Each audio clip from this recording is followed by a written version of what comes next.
Oi, meus amores, que saudade que eu tô de vocês. Todo mundo bem, né? Vamos lá, todo mundo abrindo o livro, ainda no capítulo 5. Nós vamos estudar hoje sobre classificações climáticas no continente americano, os climas quentes.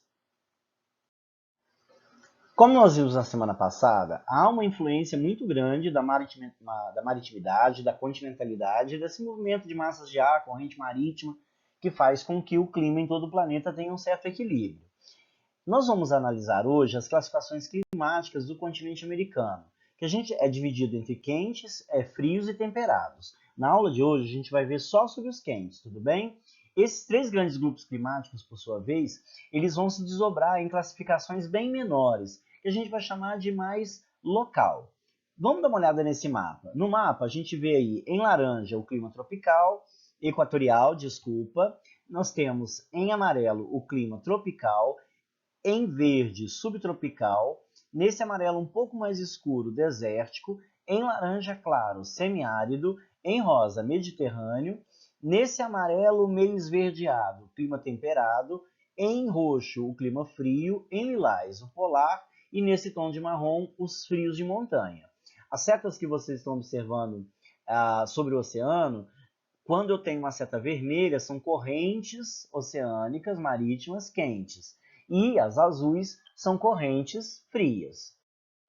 Como eu disse anteriormente, nós vamos estudar, nesse estudo orientado de hoje, os climas quentes. Clima quente, eles vão ocorrer principalmente nas regiões tropicais. E pela sua proximidade com a linha do Equador, vai ter sua influência de forma muito direta, uma vez que os raios solares incidem de forma muito mais intensa nessa zona térmica. Uma outra característica bastante importante sobre os climas quentes é que eles apresentam, em sua forma geral e principalmente, duas grandes estações do ano. Como assim? Você não percebe uma diferença de 4 estações. É claro que tem as 4 estações, só que o que é muito mais definido é uma estação quente durante todo o período de verão e uma estação fria durante o inverno. É bem forte essa tendência nessas zonas climáticas. Vocês se lembram que eu disse para vocês que esse climograma ia perturbar vocês e ia aparecer na vida de vocês até o terceiro ano do nível médio? Pois é. Tá vendo como ele apareceu novamente? A gente sempre vai fazer análise de climograma. E é bem facinho que a gente aprendeu ano passado. O clima equatorial, que é esse que a gente está analisando, ele tem uma característica bem interessante, que é a umidade. Chove bastante. Por quê? Porque eu tenho a presença de radiação solar bem intensa. Então é uma área muito quente e muito úmida. Se a gente prestar atenção nesse climograma, por exemplo, eu percebo que chove bastante, mais 60 milímetros por mês, o que é bastante água, durante todo o ano. Mas tem alguns meses do ano que chove um pouquinho menos. Outros conseguem atingir até a máxima que normalmente não é esperada, mas a temperatura ela se mantém aí entre os 27 e quase 30 graus. Vamos então ao clima tropical. O clima tropical apresenta em geral características de temperatura bastante elevada, com uma média de temperatura anual em torno dos 20 graus. Ele está associado principalmente à região tropical. No entanto, as latitudes um pouco maiores do que as do clima equatorial. A diferença do clima tropical para o equatorial, ele vai estar onde? Na presença de umidade. Enquanto o clima equatorial apresenta grande umidade, proveniente da evapotranspiração da floresta amazônica, por exemplo, e da própria linha do Equador, no clima tropical, a influência de umidade, a gente vai perceber que é um pouco menor, o que acaba criando o que a gente chama de sazonalidade, que é marcada por uma estação quente e úmida, com bastante chuva, e a outra estação que é mais fria e seca, com as médias pluviométricas bem menores. Aqui onde nós estamos, por exemplo, é uma zona de clima tropical. Lembrando que a gente tem ainda os microclimas, tá? A gente está fazendo na visão macro. Percebam, no caso, na Bolívia, nessa cidade da Bolívia, o quanto esse climograma é bem parecido com o caso que a gente tem por aqui. Por quê? Eu tenho estações do ano que chovem num índice bastante interessante, né, que chove normalmente nos meses mais quentes, e no inverno, no pico do inverno, entre maio e junho, eu já tenho uma presença menor de umidade.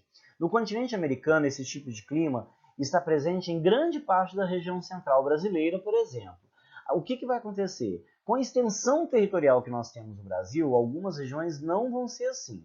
Então isso vai estar localizado lá do sul da Amazônia até o norte do Trópico de Capricórnio, assim como as extensões oeste do continente até a Cordilheira dos Andes. E nós temos o clima subtropical, que estão ligados às regiões de mais altas latitudes, localizada principalmente nas áreas temperadas, ao sul e ao norte dos trópicos. Essas regiões elas vão apresentar uma sazonalidade durante todo o ano, com médias de temperaturas anuais bem abaixo dos 20 graus, diferente do outro clima. E a maior variação de temperatura é entre os meses de inverno e os meses de verão. As chuvas são menos abundantes e ficam em torno de 500 até 1.000 mililitros anuais durante o inverno.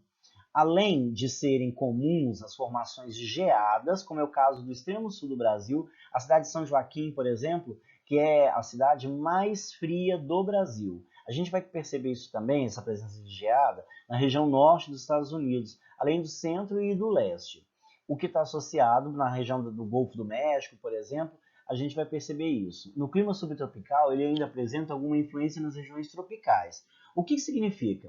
Que apresenta pelo menos um estado do ano, uma das suas estações, quente e com um período de classificação de frio um pouco menor. Mas isso bem isolado, tá? Como é o caso do Golfo do México. No clima semiárido, ele é bem caracterizado pela ausência de precipitação, pouca chuva ou nenhuma, durante todo o ano, sendo, portanto, um clima bastante seco. Porém, essa precipitação não é escassa o suficiente para que o clima seja considerado desértico, uma vez que as chuvas ocorrem, mas de uma maneira mais espaçada e bem menor.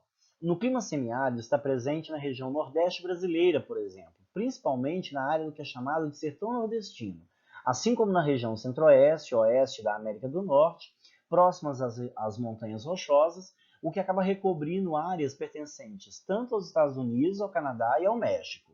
Aqui nós temos um climograma para vocês poderem acompanhar e ver o quanto esse nível de precipitação é bem baixo.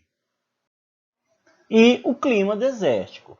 Nos climas desérticos, o desequilíbrio entre os padrões de precipitação e evaporação impede o desenvolvimento de um ecossistema mais complexo, com uma maior biodiversidade. As regiões marcadas por tal padrão, a gente vai perceber a escassez de chuva, que é aliada ao clima naturalmente seco, que impede o desenvolvimento de perfis de solo um pouco mais profundos, o que vai impactar todo o padrão de vegetação. Nós vamos ter 3 tipos de clima desértico: o frio, o ameno e o quente.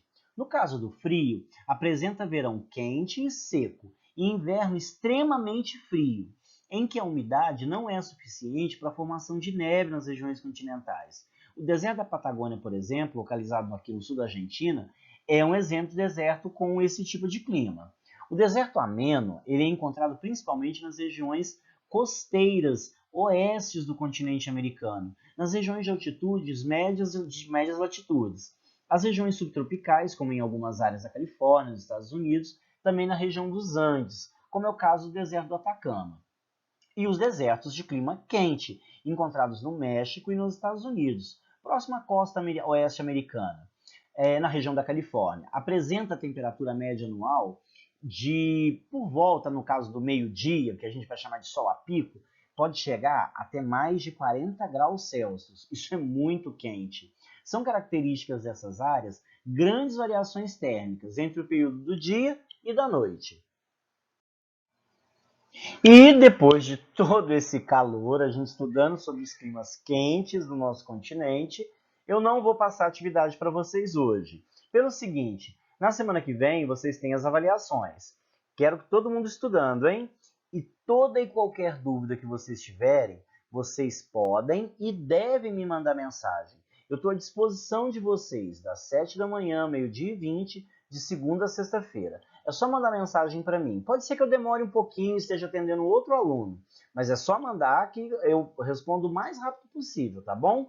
Por hora é só isso hoje. Na próxima semana a gente volta com mais conteúdo para vocês e um beijo no coração de todo mundo. Tô com muita saudade de vocês. Quero, quando a gente voltar, encontrar todo mundo bem, tá? Fiquem bem e até a próxima!